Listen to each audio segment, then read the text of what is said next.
My next guest I have known a long time.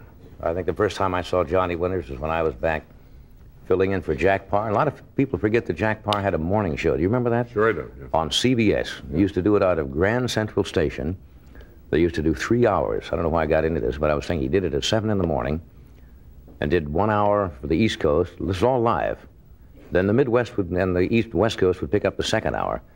Then you would have to go back and repeat the first hour of the show live again for the western part of the country, which meant 3 hours a morning. And all of a sudden one day I was filling in for Jack, and this had to be, I think, in 1956 or 55, something like that. And they said, there's a strange man here. And Johnny Winters came out, and he was strange, and he was funny, and he's a brilliant and inventive guy, and it's always something to look forward to when he shows up here. Would you welcome Jonathan Winters?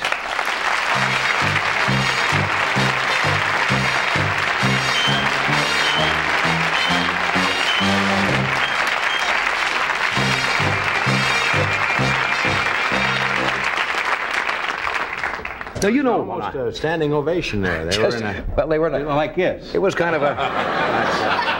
I guess it's kind of a squatting ovation. That's about as close as I'll ever get. I'm very pleased with that. If they just make a move, that's enough. Now, when I said strange, you knew what I. No, I'm off the sauce. I'm off the sauce too. Yes, you know that. I have joined you. I just have a little shaving lotion on. Just a little something. It's just to touch your tongue, you know. just for old days, huh? Yeah, sure. Just take a little snap of it. Now, when I introduce you as strange, you know what I meant. Oh, I know. You know, sure, I know. The audience sometimes thinks that I mean mad or insane, yes, and I don't mean that. No, I understand. I think that there are a lot of strange people, you know. I was a strange child. Were you really? Yeah. I used to get up on the top of the barn with the pigeons. And, you know, just...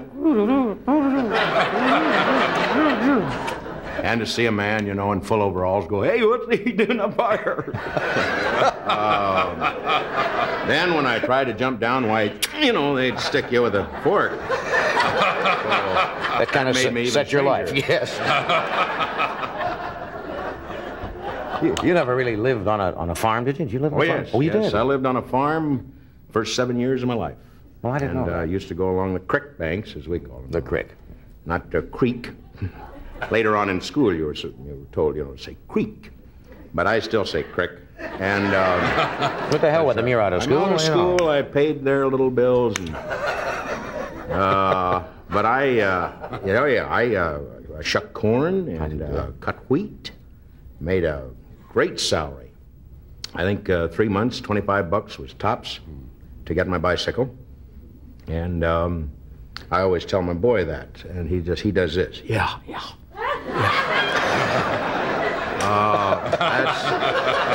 Kids don't want to hear that. They don't want to hear that, and they're going to hear that until I go to the great place in the sky. The great silo up there yes, somewhere. The great silo. But I still enjoy going back to the farm. I did want to tell you a little kind of a semi-funny story. I never want to say funny because they're, let's hear it. That wasn't funny. Wasn't funny. So I went back, I usually go back home, being from Ohio. I know you're from Nebraska, and you're Ed from Pennsylvania. New England. That covers a lot of states. I guess you owe some bills back there.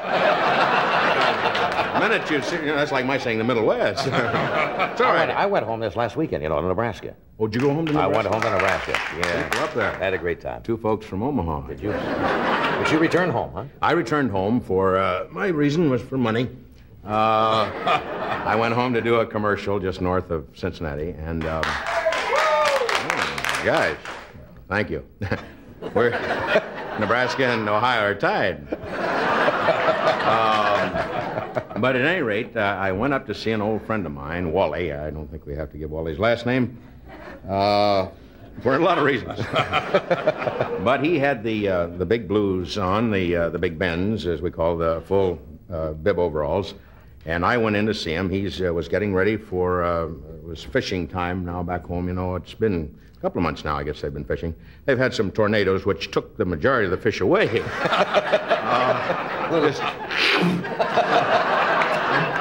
And that will take every bit of line, you know. Hey, boy, I was hooked onto that one, you know. Hey, there. And then when you see the rod end reel, and eventually the guy goes, you know, why, it's bad fishing is off for that, of course, for those couple of days. But at any rate, I went to see Wally, and he had the big cement tank there with the dead minnows in it. And those are minnows, I should say. And, of course, there's some night crawlers and some garden worms, and that's pretty much it, plus some cheap fishing equipment. And so I walked over to Wally, and I said, Wally, how you doing? And he said, hey, real good to see you, John. What you been doing?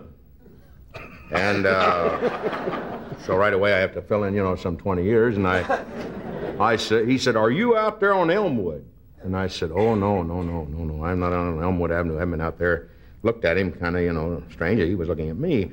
And I said, I left there when I went to war. Is that right?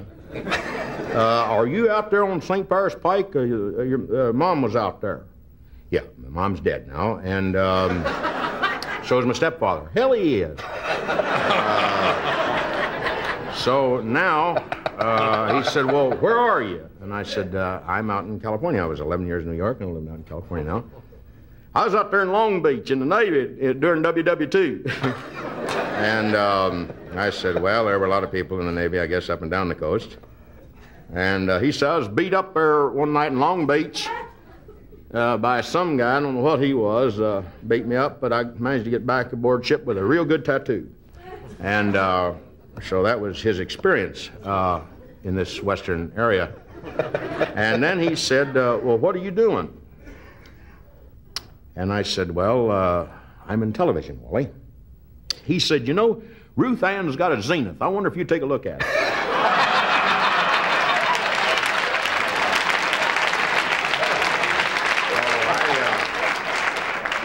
I said then, I don't know why I said this, but I said, no, I'm an actor, a comedian. And there was a long, long take. That's right. I remember you did that stuff in high school. Yeah, are you still doing that stuff? I said, still doing that stuff. And he went back to the dead minnows. Wally's not up on current events too much. No. He has some friends that in the area that he sees, and he told me about them. Let me cut away for a second. Just for a second. Certainly. There's only one place you find the Wishbone name: on fine salad dressings. Watch. We're back. Thank you, Doc. And we're talking to Johnny Winters, and we have Ellen Corby from the Waltons, Ed Bluestone, and Bud Greenspan. We thought we might have some fun, because John gets a kick out of doing this, and he did it all the time on his own show, and you're great at it, just improvising something. And we thought, since this is a political year, we just might set up a few little premises here and play a few different types of people. What do you want to start off? Maybe an old ex-president? Maybe the one living ex-president, or something like that? Any particular name at all that... Millard Settlinger. Millard Settlinger. Ladies and gentlemen, it's our great pleasure to talk with the only living American ex-president, Millard Settlinger. Mr. President, and I understand that you are always Mr. President, even though, of course, you are now out of office. Yeah, that's standard. You know, it's like a man who's a colonel or a general, you know, he's always a general. Uh-huh. Does Mrs. Settlinger refer to you as the president, or does she call you Millard? She's in the basement a lot. And she's scotch taped down there to an old wicker chair. I see. I just, you know, after I got out of office, she was good to me in office and with me and helped me campaign, you know, and everything. She would always say the right hand, you know, and all that noise. The woman behind the man. Well, now she just sits in a chair and does this with potatoes or apples, you know. Mm-hmm. Do you still keep active? I phased her out. Phased her out. Do you still keep active, Mr. President, on what is happening? Yes. I read everything I can get my hands on.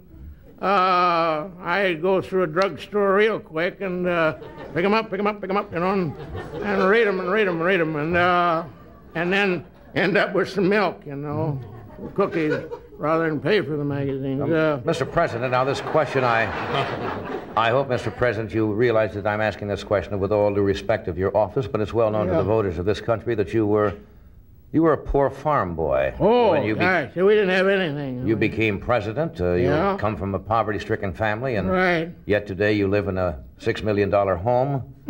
And well, do you care to comment at all on that? How on a president's salary? I really don't care to comment on that. I'm toward the end of my string, and I don't want it snapped. I did come into some money. Oh, I see. Through the people. I see. And I wrote to them, all the people in my state, and I said, give me some money. And I don't want to go back to where I was in a little terrible house that we had was, like this. And why, thank you for it. It's been nice talking with you. Well, nice to talk to you. How would you like to be remembered, Mr. Settlinger? Your greatest accomplishment as president that the people will remember you for? Well, let me say this. And there's, I know you're getting signs all the time in life. Give me the bottom line. Let's get to it. Right. For a man 86, I think it's a miracle my delivery is still darn good. All I want is a simple tombstone. Not really a tombstone, strike that. No tombstone. I want a parking meter with just expired on it. Thank you, Mr. President.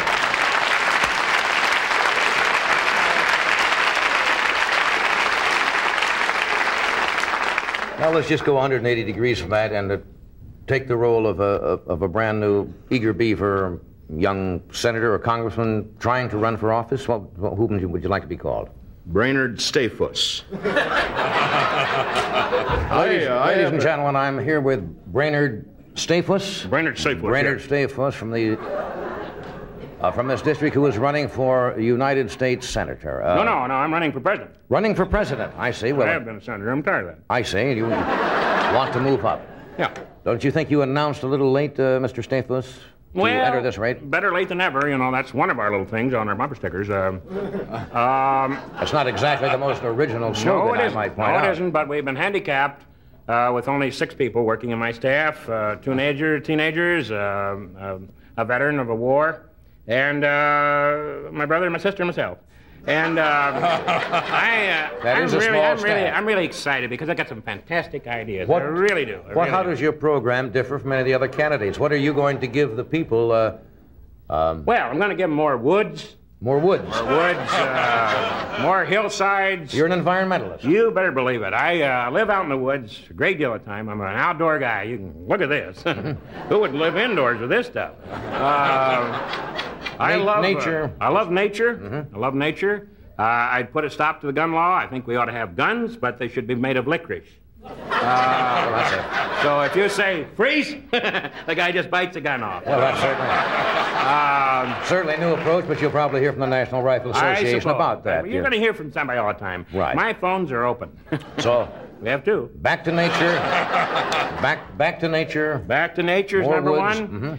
Taxes are going to be with us for a long, long time. Right. I'd like to eliminate 95% of them. And of course that's then we don't have no army, no navy, nothing. Then you don't have so many things. What about the rich? Would you tax the rich more? You think? I don't think there are many rich left. No. I think you can get about 55 of them and put them in a good-sized semi and just take them for a hard ride. And I think they'll come around. Well, Brainerd, is it Brainerd? Brainerd Stayfuss. Is that a family name? I'm gonna definitely. Oh yeah, this was a tough thing with my growing up.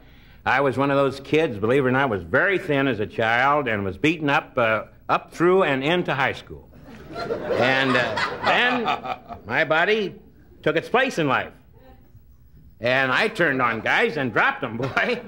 That's another thing I'm going to put through, is to be able to drop a guy and get away with it. Well, thank you, and I wish you luck on your race, Senator. Interesting crowd. Now, let's try.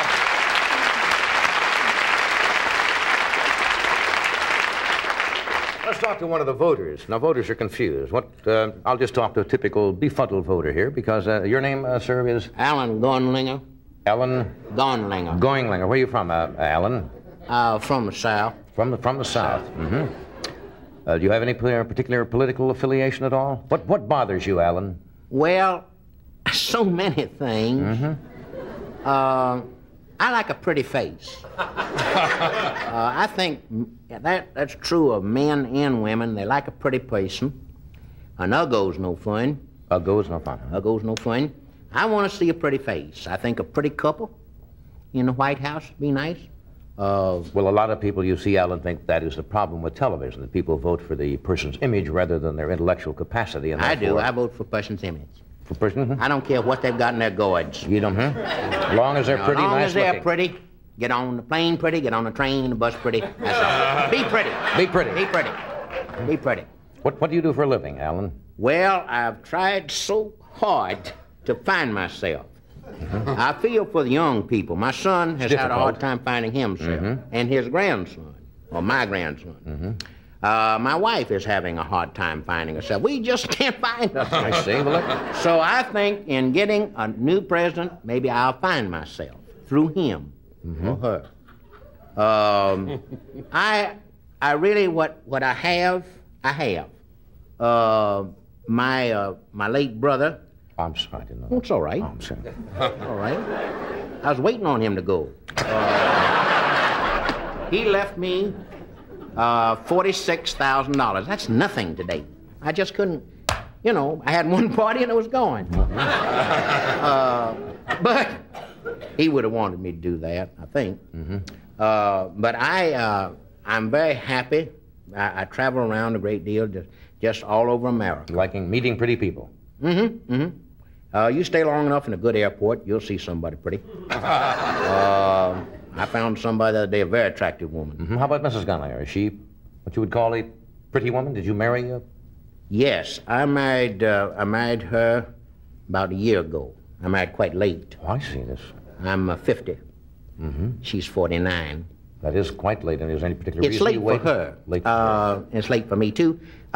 She is just doing this. Yeah. That's with gum.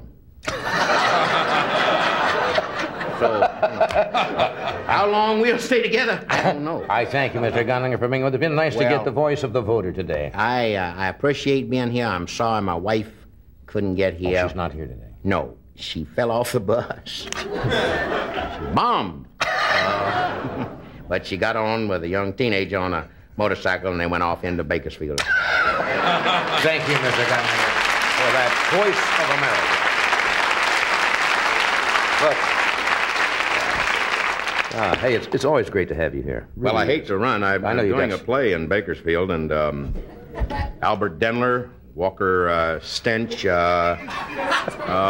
Martha Bradley Nindler, and I love her. myself. Always have loved her. We The made first over lady of the $75. theater. Yeah, made over $75 this past month, and where things are going to really pick up. We really believe that. It's called The Great Tree, and The Great Tree. The Great Tree. And I have forgotten the theater. You're just way in back of some stuff. But I thank you for coming and give my best to that wonderful cast, will you? Johnny Winter.